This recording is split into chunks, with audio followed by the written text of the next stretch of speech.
My girlfriend scoffed. "Please, you'd never survive without me." I replied, "Is that so?"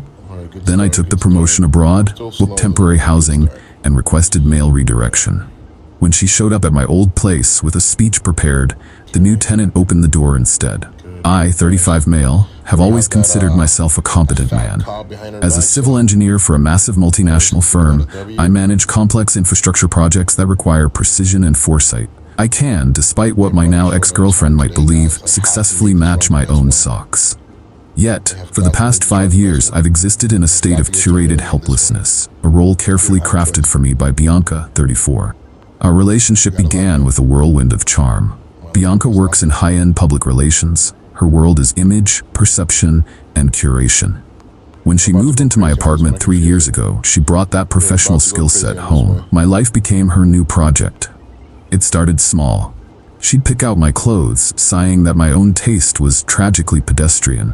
She reorganized my kitchen, declaring my system logically unsound. She took over our social calendar, slowly filtering out my old comfortable friends in favor of her more vibrant and socially advantageous circle. Every act of control was framed as an act of loving improvement. She wasn't being controlling, she was elevating my lifestyle. She wasn't isolating me, she was curating our social brand. And I, a man who has always valued peace in his personal life over confrontation, let it happen. It was easier to cede control of the dinner plans or my wardrobe than to engage in the same circular argument every night. I was the classic frog in boiling water, slowly being cooked in a broth of condescending affection. The temperature rose so gradually that I had convinced myself the warmth was comfort. My one true private passion is building hyper-detailed architectural models. In a small spare room, I have a workshop where I've built replicas of the Golden Gate Bridge and the Sydney Opera House, complex structures requiring immense patience. Bianca called it my tinkering room, and the models my dusty little toys. She didn't see the skill. She saw a childish habit that clashed with the image of the high-powered couple she was trying to project. The boiling point was reached 2 months ago. My boss, Mr. Davies, offered me the opportunity of a lifetime, lead engineer on our company's new flagship bridge project in the European headquarters. It was a 2-year posting, a massive promotion, and the kind of career-defining work I had only dreamed of. I was ecstatic for about an hour, the time it took me to get home and tell Bianca. I expected excitement. Instead, I got a frown of logistical annoyance. "Europe?" she said, not looking up from her tablet. "For 2 years? What a hassle. I'll have to find all new contacts, and the shipping will be a nightmare. We'll have to put most of this ugly furniture in storage." The "we" was instantaneous and absolute. There was no discussion. She immediately began planning her new life, talking about which district she'd prefer, the kind of apartment she would need for entertaining, and how this would be a fantastic opportunity to reinvent our brand on an international stage. My career achievement was merely a new backdrop for her social ambitions. I was thinking, I started cautiously, that maybe I would go alone for the first couple of months, settle into the job, find my footing. She finally looked up, her face a perfect mask of disbelief. She let out a short, sharp laugh, a sound of pure, unadulterated dismissal. "Go alone?" she scoffed, her voice dripping with pity. "Please, Liam, you'd never survive without me. You can barely match your own socks. You'd be living on takeout and wearing a wrinkled suit within a week. Don't be ridiculous." And that was it. The water hit a rolling boil. All my accomplishments, my professional competence, my entire adult life, erased by that single cutting sentence. She didn't see a partner. She saw a helpless dependent, a project she managed, a well-paying pet she had successfully house-trained. A strange calm washed over me. The years of resentment and swallowed arguments solidified into a single cold point of purpose. I looked at her, the woman who thought she had built me, and made a decision. "Is that so?" I said, my voice quiet. She didn't notice the shift. "Of course it is, sweetie. Now let's look at apartments." I didn't argue. I just nodded, letting her believe she had won. The next morning, I walked into Mr. Davies' office and formally accepted the promotion. The project started in 60 days. Then I began the most complex engineering project of my life, the complete and silent disentanglement of my existence from Bianca's. I operated in 2 parallel worlds. In one, I was the dutiful boyfriend, listening to her plans for our move. In the other, I was a man executing a meticulous escape. Step 1. The new life. I contacted my company's international relocation department, explaining that my domestic partnership was ending and the separation needed to be discreet. They were professionals. They arranged for a premium, furnished corporate apartment for my first 3 months and a travel stipend, with all communication routed to my private work email. Step 2. The old life. I gave my landlord my formal 60-day notice of termination. The lease, solely in my name, would end on August 15th. My flight was booked for the evening of August 14th. I then used a service to find a new tenant who signed a lease to move in on August 16th. The apartment was no longer mine after my departure. Step 3. The possessions. This was the most complex phase. I hired the movers recommended by my company with a very specific mandate. All of my personal belongings, clothes, books, and especially my architectural models were to be professionally packed for international shipping. All of Bianca's belongings were to be packed with equal care and moved to a top-tier, climate-controlled storage unit in her name. I paid for the first 3 months in advance. To her, I explained that relocation specialists were coming to do a full assessment for our international move. Her arrogance was my camouflage. She was so consumed with planning her European debut that she never bothered to inspect the details. Step 4. The digital trail. I filed a mail redirection form with the post office. I bought a new phone and arranged for a new number to be activated the moment I left the country. The final weeks were surreal. I would come home from work to Bianca excitedly showing me pictures of Parisian cafes while I had just spent my lunch hour confirming shipping insurance. The most therapeutic part was packing my models myself. I built custom foam inserts, carefully wrapping each delicate structure.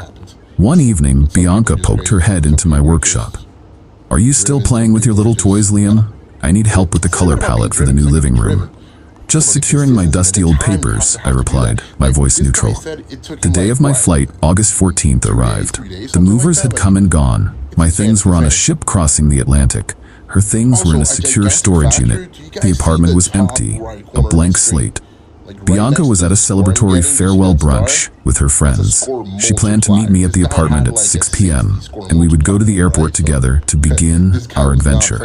At 4 p.m., I stood alone in the empty apartment. I took a photo of the storage unit key and access card, which I had left with the unit's front office manager under her name. I attached the picture to a text, along with the facility's address and the unit number. I sent it.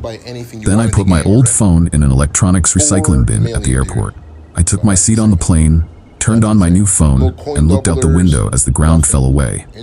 I didn't feel anger or sadness. I just felt the quiet, powerful hum of a massive engine lifting me into the future. Update 1. It's been 3 weeks since I landed. My new city is a beautiful chaos, and my corporate apartment is sleek, modern, and blessedly quiet. The job is even more challenging than I'd hoped. The freedom is intoxicating, but it's also daunting. For the first week, I'd wake up with a jolt of panic, a phantom feeling that I'd missed a step, that Bianca would somehow walk through the door and start reorganizing my new life. I didn't have to wonder long about her reaction. After 48 hours of silence, my old secondary email account became a war zone. Reading the flood of messages from her friends, and her mother was like piecing together the timeline of a distant explosion. She must have finished her brunch, tried calling my disconnected phone, and then seen my text with the storage unit key. Confused, she would have gone to the apartment at 6 p.m. as planned, ready to take her helpless boyfriend on their grand adventure. And the new tenant would have opened the door. I can picture her pushing past him, demanding to know what he was doing in her apartment. The slow, dawning horror as he explained he'd signed a lease a month ago. The world she had curated dissolving on a stranger's doorstep. Her first email was pure, sputtering rage, demanding to know where I was and what I had done with her things. The messages that followed were a mix of threats, pleas, and accusations. Then came the emails from her proxies. Her best friend, Chloe, was the enforcer, calling me a monster and an evil person who had left Bianca destroyed and homeless. Her mother tried the guilt trip, writing about how this cruel behavior wasn't the boy she knew. But the real escalation, the dirty trick I had anticipated, came through my new HR department. My boss, Mr. Davies, called me into his office. "Liam," he said, looking concerned, "we received a rather distressing call at your old office. A woman identifying herself as your fiancée, Bianca, called claiming there was a dire family emergency, a medical crisis with your mother. She was hysterical, demanding your new contact details and flight information. My blood ran cold. My mother is in perfect health. Thankfully, Mr. Davies continued, our staff followed protocol. Given your discreet relocation request, they flagged it as suspicious and refused to provide any information. They told her that, in a true emergency, they would contact me to relay the message. She hung up. I explained the whole situation to him. The controlling relationship, the "you can't survive without me" comment, my decision to make a clean break. He was professional and supportive, but the incident was a stark reminder of how far she would go. A few days later, a call came through on my new work phone from a number I didn't recognize. I knew I had to face it. Liam, it's Chloe. Her voice was sharp. You need to fix this. Now. Bianca is on my couch. Her life is ruined because of you. She can't even get her favorite clothes because you hid them. I took a deep breath. Hello, Chloe. There's nothing to fix. Bianca's life is her responsibility. She was a guest in my apartment, which I no longer lease. Her things aren't hidden. They are safe in a storage unit. She has the key and address. A guest? And she can't just get her things. She needs ID to get on the access list, and you didn't put her name on it. You psycho. An honest oversight. That was a mistake. I've already emailed the facility and authorized them to grant her full access. It's been handled. Handled? She scoffed. You blow up her life, and you think an email handles it? She gave up everything for you. What did she give up, Chloe? I asked. She kept her job and friends. What she lost was access to my apartment and my income. Let's be honest about what this is about. It's about you being a cruel, manipulative coward. Is it manipulative to accept a promotion? I countered. Is it cruel to leave a relationship where I was told I was incompetent? She made her opinion of me clear. I simply chose to act accordingly. I removed myself so she wouldn't have to carry the burden of managing me anymore. I paused. And speaking of manipulation, please tell Bianca that my employer was not amused by her fraudulent phone call about a family emergency. They have it documented. Any further attempts by her or by you to contact me will be referred to our corporate legal department as harassment. There was a stunned silence. She likely didn't know about that gambit. This isn't over, Liam, she finally said, her voice low. For me, it is, I replied. I'm building a new life here, one that I'm perfectly capable of managing on my own. I hung up. A few days later, a formal-looking email was forwarded from my company's legal team. It was from a law firm on behalf of their client, Miss Bianca Dubois. The war was moving to a new front.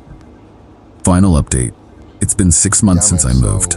The initial turbulence has subsided, replaced by the steady, satisfying rhythm of a life I am building on my own terms.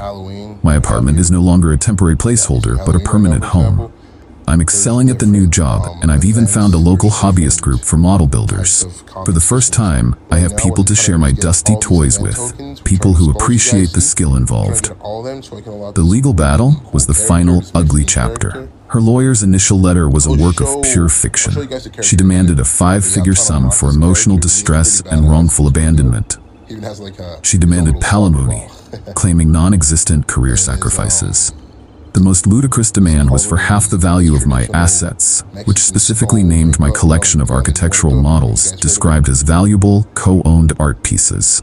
The hypocrisy of her trying to cash in on the hobby she had relentlessly mocked was breathtaking. I never responded directly. My company's legal department, which handles such matters for international employees, took over. Their response was a masterclass in calm corporate obliteration. Legal status, they pointed out that we were not married, had no joint assets, and no legal partnership. Her claims had no basis. The apartment, they produced the lease agreement solely in my name and the legal notice of termination. She was, legally, a long-term guest. Her possessions, they provided the contract for the storage unit, proving my care in preserving her property. The abandonment claim, they countered this with my signed promotion acceptance and relocation package, dated weeks before my departure, proving my move was a planned, professional step. The counterclaim. The final section was a formal complaint regarding Bianca's actions. They included a log of the harassing emails and a detailed account of her fraudulent phone call to my former office. The letter stated that any further legal action from her would result in the company assisting me in filing a formal complaint for harassment. The response was silence. A week later, my legal team received a one-sentence email stating that Miss Dubois was withdrawing all claims. Faced with a corporate legal department and a potential harassment charge, her bluff had been called. I heard about the aftermath through my sister Maya. Bianca had to pay her lawyer for his time. After the 3 months I paid for the storage unit, the expensive monthly fee became her responsibility. She eventually had to move her curated belongings into her parents' suburban garage. Her extended stay on Chloe's couch ended when the friend grew tired of being an unpaid therapist. Last Maya heard, Bianca was working a second job to make ends meet, living in a small apartment and constantly complaining about how her cruel ex had ruined her life. There was, as expected, zero self-awareness. My revenge was not an act of aggression, but an act of radical self-reliance. I took her at her word. She told me I couldn't survive without her, so I created a life where I had to, proving her, and the part of myself that had believed her, wrong. In my new apartment, my architectural models are displayed on custom-built shelves. I am currently working on my most ambitious project yet, a replica of the Pont de Normandie, a stunning French bridge. It's a complex, beautiful structure, a testament to what one can build with precision, patience, and a clear vision. I don't hate Bianca. I feel a distant pity for her. She is trapped in an image with no foundation. She thought her greatest skill was managing me. In truth, her greatest skill was hiding that she couldn't manage herself. By leaving, I didn't just take away her lifestyle, I took away her project. And I gave myself back to myself. I survived. More than that, I am building something better, stronger, and entirely my own.